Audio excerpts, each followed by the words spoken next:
વિસાવદર સરકારી સસ્તા અનાજની દુકાનનો જથ્થો થયો સગે વગે પુરવઠા નાયબ મામલતદારની મુલાકાત લેતા ધારાસભ્ય ગોપાલ ઇટાલિયા આજે વિસાવદર તાલુકાના 5 ગામડાઓની ફરિયાદ ગોપાલભાઈ ઇટાલિયા પાસે આવતા તેઓએ પોતે વિસાવદર ઓફિસે પહોંચ્યા હતા અને તપાસ કરતા સરકારી સંસ્થાના અનાજ રેશન કાર્ડમાં ગરીબોને મળતો અનાજનો જથ્થો ગરીબો સુધી પહોંચે તે પહેલાં વહેંચાઈ ગયો હતો, સગે વગે થઈ ગયો હતો। આ બાબતે ધારાસભ્ય ગોપાલભાઈ ઇટાલિયાએ વિસાવદર પુરવઠા નાયબ મામલતદારની રૂબરૂ મુલાકાત લઈ આ ઘટનાના ગુનેગારોને તાત્કાલિક સજા મળે તેવું જણાવ્યું હતું અને સાથે સાથે પોલીસ સ્ટેશન ખાતે પણ આ ગુનેગારો સામે FIR કરવાની તજવીજ હાથ ધરી હતી। હાલ તો વિસાવદર સરકારી કર્મચારીઓમાં ફફડાટ વ્યાપી ગયો છે।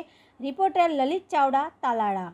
છે ધાવણા છોકરા છે ના પેટમાં અનાજ નથી ગયું, તમારા બાપે ગરીબોના પેટમાં અનાજ નથી ગયું, કોકના દીકરા નાના છે, સગર્ભા બહેનો હશે, કેવી રીતે ખાશે?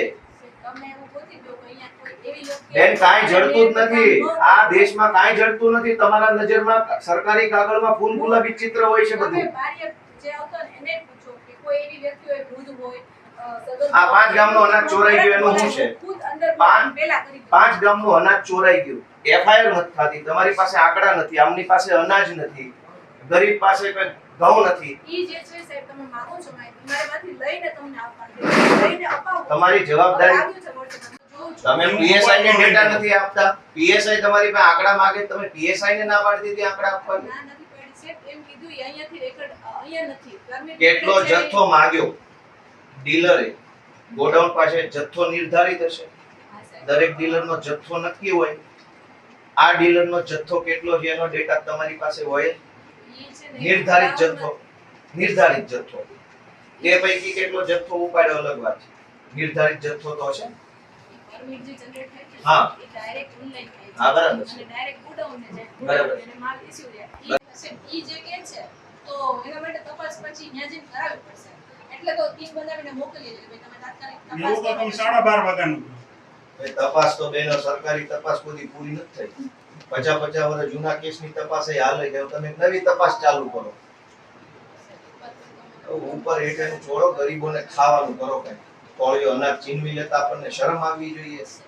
કોના મોઢાનું અનાજ છીનવી લીધું આપણે જાણીએ છીએ। ઈ ડિસિઝન પાવર લેવાની મારામાં મને નથી ઓથોરિટી, એટલે મારે ઓથોરાઇઝ પર્સનને પૂછીને જ કરવું પડશે। ઓથોરાઇઝ કોણ છે?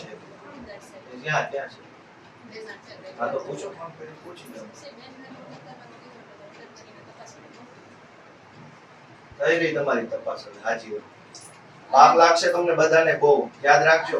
ગરીબોના પેટનું અનાજ છીનવી લીધું છે, બીજો બધો ગુના તો અલગ છે, ચાલો બીજા બધા ગુના તો અલગ છે, પણ કોકના પેટનો કોળિયો છીનવી લો, પાપ લાગશે, પાપ। તપાસના નાટકો ચાલુ થઈ ગયા, પાપ લાગશે, પાપ યાદ રાખજો। ભગવાનથી બીવો, ધારાસભ્ય નો બીતા। કેટલો ટાઈમ લાગ્યો? 5 ગામનું સરકારી અનાજ માફિયાઓ ચોરી ગયા છે, ગરીબના પેટ સુધી ઘઉંનો દાણો નથી પહોંચ્યો અને તમને કોઈને કાઈ ફરક નથી પડતો।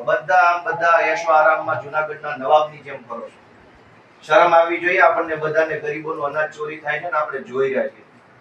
માનવતા તો રાખો થોડી, બીજું બધું તો તેલ લેવા ગયું, માનવતા નામની ચીજ હોય કે નહીં આપણામાં? ગરીબના પેટનો ઘઉંનો દાણો ચોરાઈ ગયો, 5 ગામનું સરકારી અનાજ ચોરી થયું। સરકારી અનાજ કોણ ખાય છે? મજૂરી કરતો માણસ, એનું અનાજ ચોરાઈ જાય, તમને કઈ કોઈ ફરક નથી પડતો?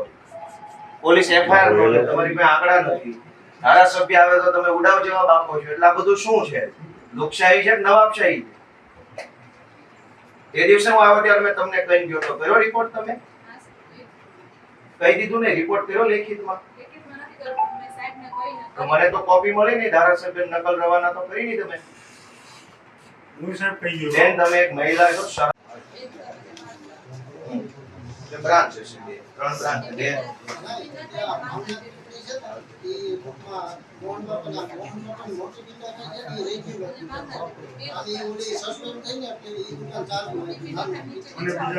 ગામમાંથી ફોન આવ્યો, અમારા ગામમાં અનાજ નથી।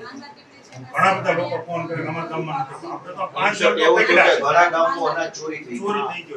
અને તમે બધા શરમ આવવી જોઈએ મામલતદારને બધાને। ભગવાનની બીક છે, પ્રિન્ટ આપવાની હોય, ફૂડ બિલ પ્રિન્ટ